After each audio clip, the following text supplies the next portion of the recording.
Nessa aula, a gente vai enumerar aplicações web e na próxima aula a gente também vai fazer uma enumeração de web, só que específica para diretórios. Nessa aqui, a gente vai focar um pouquinho mais em identificar as tecnologias e talvez algumas coisas extras durante a enumeração. Então, vamos lá, que essa é outra aula prática. Com o Kali em mãos, vamos para a enumeração da aplicação web. Então, a gente vai continuar utilizando o mesmo IP, 192.168.120, e aqui a gente pode usar o Nmap, obviamente, com algumas flags específicas. Então, a gente pode especificar a porta com a "-P80, porque a gente já sabe que a porta 80 está aberta. A gente poderia usar aqui o "-A" e o "-T4, que nem a gente já fez nas aulas prévias, para ver que informação que ele vai trazer para a gente. Tá? Eu modifiquei um pouco o site, então as informações que ele vai trazer são um pouquinho diferentes dessa vez. O que ele trouxe aqui? Ele trouxe a versão do Apache, então já posso ir anotando isso num Notepad, por exemplo. Então a gente sabe que essa é a versão do Apache sendo utilizada. A gente sabe o sistema operacional, muito possivelmente é um Ubuntu. Tá, e por que é interessante saber isso? Vamos supor que eu encontre um ataque de Command Injection, tá? Que, explicando bem superficialmente para vocês, é um ataque que consigo executar comandos no sistema operacional. Sabendo que o sistema operacional é um Ubuntu, eu consigo especificar e fazer ataques mais detalhados, né, e mais específicos para aquele sistema operacional. Porque se eu não sei se é um Windows ou se é um Linux, por exemplo, eu já não sei que tipo de separador eu tenho que usar, que tipo de exploração eu tenho que usar para, de fato, fazer o exploit daquele sistema. Nesse caso, como eu sei que é Ubuntu, eu posso ignorar essa parte, porque eu já sei, né, qual é a versão, né, qual é o sistema operacional sendo utilizado. O que mais que ele encontrou aqui? Ele encontrou o título da aplicação, Cat22 Portal. Normalmente isso pode ser algum CMS, alguma tecnologia conhecida, né? Pode ser, por exemplo, se fosse um WordPress Portal. Aí eu já sei que está usando um WordPress essa aplicação. Nesse caso aqui, Cat22 não entrega muito para a gente. O HTTP Generator ele traz a versão do PHP sendo utilizada, isso também é legal, porque tem versões do PHP que são vulneráveis e também de saber que é um PHP já é algo interessante, porque daí tu consegue fazer alguns ataques específicos.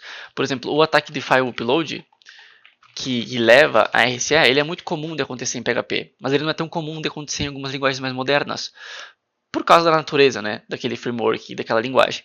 Então a gente já consegue saber, né, e pensar em alguns possíveis ataques também específicos para a linguagem do PHP. Por exemplo, deserialização, que é muito comum em PHP e Java também. Tá? Não que não existem outras linguagens, mas vocês vão ver que PHP é uma das linguagens mais interessantes que tende, né, que tem uma propensão a ser um pouco mais vulnerável. Beleza, aqui é o header do Apache, nada demais também. Ele traz aqui um cookie para gente, então a gente já sabe que está usando o PHP Session ID. Então, com base na experiência, mesmo que ele não trouxesse que a aplicação está usando um PHP, eu sei que normalmente é uma aplicação que tem um cookie chamado PHP Session ID, como o próprio nome já indicia, né? A aplicação vai estar utilizando aí PHP no seu back-end. Ele já fala que a HTTP Only Flag não está setada também, isso é interessante, porque daí a gente consegue, por exemplo, usar um ataque de XSS para conseguir filtrar esse cookie, tá? Mas isso que eu estou falando para vocês, obviamente, vocês vão aprender filtrar cookie de autenticação. Isso vocês vão aprender conforme vocês vão estudando. Mas são informações interessantes de se ter. E aí o Nmap, né, ele sempre faz um scanzinho de... Sempre não, né, se eu botar a flag "-A" ou se eu botar a flag "-O" também, ele faz... Né, o "-A" é degressivo, ele faz um compilado de scan. Se eu usar a flag "-O", ele vai fazer somente o scan de sistema operacional. E aí, normalmente, o Nmap não traz um resultado muito preciso, né? Como vocês podem ver aqui, ele trouxe que a versão pode ser do 4.15 ao 5.19, isso não ajuda muito a gente. E ele também trouxe aqui algumas outras versões que, de fato, não é o que ele está utilizando. Então, a gente pode meio que ignorar, normalmente, esse resultado aqui do Nmap, a não ser que ele fale que tem uma precisão aí quase absoluta, tá? No output. O que mais que a gente pode utilizar? A gente pode usar alguns scripts padrão, que eu já até coloquei aqui, que é o HTTP Enum, HTTP Headers e HTTP Title, tá? Se eu não me engano, o Title ele acaba utilizando já com a flag "-A", mas esses dois aqui ele não utiliza por padrão. Então vamos ver que resultado que a gente tem utilizando esses scripts. E aqui ele vai trazer os headers, então já tem muita coisa que a gente já coletou, por exemplo, o cookie, o server, né, a versão do PHP, mas ele também trouxe aqui um cookie que parece um pouco mais customizado chamado X-Framework. Então eu tenho aqui um tal de Custom Auth App. Então, já é uma informação a mais aí para ser coletada. Além disso, o HTTP não trouxe aí um arquivo muito interessante para a gente, que é o phpinfo.php, tá? E normalmente essa página aqui tem alguns, se ela está vulnerável, né, se ela está exposta ao público, e dessa forma ela está vulnerável, ela traz informações muito interessantes para um atacante. Vamos acessar aqui a nossa aplicação e ver se a gente consegue coletar mais alguma coisa pela aplicação em si. Não tem muita coisa aqui, o que a gente poderia fazer é talvez ver o código-fonte, e aqui no código-fonte a gente consegue enumerar uma senha de admin, tá? Sendo sincero com vocês, isso aqui é muito cenário de CTF, tá? É muito raro tu encontrar alguma coisa assim, né? Pelo menos um password de admin, tá? Pode ser que aconteça, mas normalmente o que tu acha interessante aqui é justamente as coisas que a gente já enumerou, né? A versão do PHP, às vezes a gente acha aqui algum diretório, né? Apontando para algum diretório que a gente não consiga enumerar através do brute force, a gente pode encontrar no source code. Então sempre vale a pena dar uma olhadinha, tá? E às vezes a gente encontra algum JavaScript também que seja interessante. Beleza? Além disso, o que mais a gente pode enumerar? Bom, aqui a gente pode anotar isso aqui, né? E também tem a própria php.info. Vamos abrir ela aqui. E vamos ver o que a gente encontra aqui. Muita coisa, né? Aqui a gente então encontra o hostname do sistema, chamado Ubuntu Aulas, e a versão do Apache, a porta que está rodando, o usuário que está rodando esse servidor, né? Essa aplicação. A gente encontra aqui o endereço, php-std, o caminho, o path, né? A variável path que está sendo utilizado, e mais informações aí. Beleza? Às vezes a gente pode até encontrar as variáveis ambiente e eventualmente encontrar algum password, alguma credencial específica aqui. E às vezes a gente encontra até o que está criptografando, né, as sessões, né, o que está criptografando os cookies e o que está assinando os cookies, né? E dessa forma a gente consegue fazer craftar, né, os cookies para conseguir logar com outros usuários, por exemplo. Pessoal, só fazendo um corte rápido aqui para me corrigir, tá? Eu acabei falando besteira na aula. Eu falei que pelo PHP-Info a gente poderia talvez dumpar alguma informação, como uma chave secreta ou alguma chave de criptografia que pudesse fazer com que a gente conseguisse gerar cookies, né, o PHP-SHD, né, para roubar alguma sessão, por exemplo, ou craftar alguma sessão. Isso é mentira, tá? Porque isso é feito quando a aplicação usa tipo um JWT ou alguma tipo de autenticação client-side, né, que esse token é armazenado no lado do cliente. No caso do PHP e do PHP-SHD, ele só gera um valor aleatório no lado do servidor e salva isso, tá?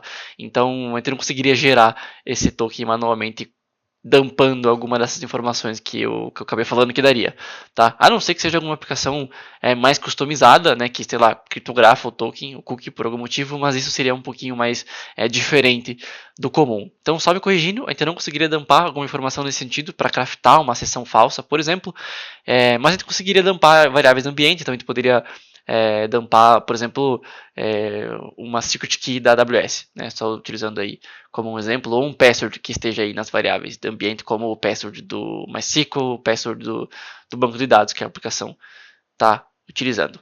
Beleza? Vamos voltar para a aula. A gente vê aqui, por exemplo, aonde está rodando o servidor, no /var/www/html, mas a gente não vai entrar nesses detalhes aqui agora. Só saibam que isso aqui é muito interessante de se obter. Beleza? Olha, até vê que está rodando com root e outras informações interessantes. Bom, além disso, a gente pode usar o Appalizer, tá? O Appalizer é muito utilizado, inclusive acho que eu já tenho aqui, eu já tenho instalado, mas você pode vir aqui no Appalizer, simplesmente clicar em adicionar ao Firefox e clicar Next, Next, e aí o Appalizer vai trazer algumas informações para a gente. Então percebam que ele traz aqui os scripts de fonte, a versão do PHP, Ubuntu, traz as versões das bibliotecas, então eu posso vir aqui e anotar jQuery 3.5.1, jQuery 3.5.1, pode ser que isso é uma versão vulnerável do jQuery, e com isso eu consigo explorar alguma coisa, Bootstrap 4.6.2, e essas são bibliotecas que elas têm muitas vulnerabilidades, tá? As mais modernas, todas normalmente estão corrigidas, né? Mas é muito comum que a aplicação esteja usando uma biblioteca mais antiga e dessa forma ela está vulnerável a alguma CVE pública. E o Moment.js 2.29.4. Moment.js 2.29.4. É isso, né? 2.29.4. Beleza. Então o Appalizer é extremamente utilizado, inclusive se eu, sei lá, abrir o TryHackMe aqui, a gente consegue, por exemplo, ver as tecnologias que o TryHackMe usa. Então ele usa React, React Router, Component Styled, usa o Facebook Pixel para fazer análise de dados. Eles estão hospedados na Amazon, então Platform as a Service é na Amazon, na AWS. Usa Cloudflare, então eu sei que tem pelo menos um AF a nível básico aí por trás, então eu tenho que ter um cuidado para talvez não ser bloqueado pelo Cloudflare. E assim por diante. Beleza? Por último, eu quero mostrar a ferramenta WatchWeb para vocês. Tá? A WatchWeb ela é meio que um Appalizer, só que um pouco mais simplificado. E também, bom, já trouxe o resultado aqui. Então, ó, trouxe aqui a versão do jQuery, trouxe a versão do PHP, trouxe o Password Field e basicamente tudo que a gente já coletou. Tá? O WatchWeb nunca me trouxe alguma informação que as outras ferramentas não utilizem. Eu acho que ele é mais utilizado num contexto que tu não tenha nenhum acesso a, por exemplo, a um Firefox para ter uma extensão para analisar.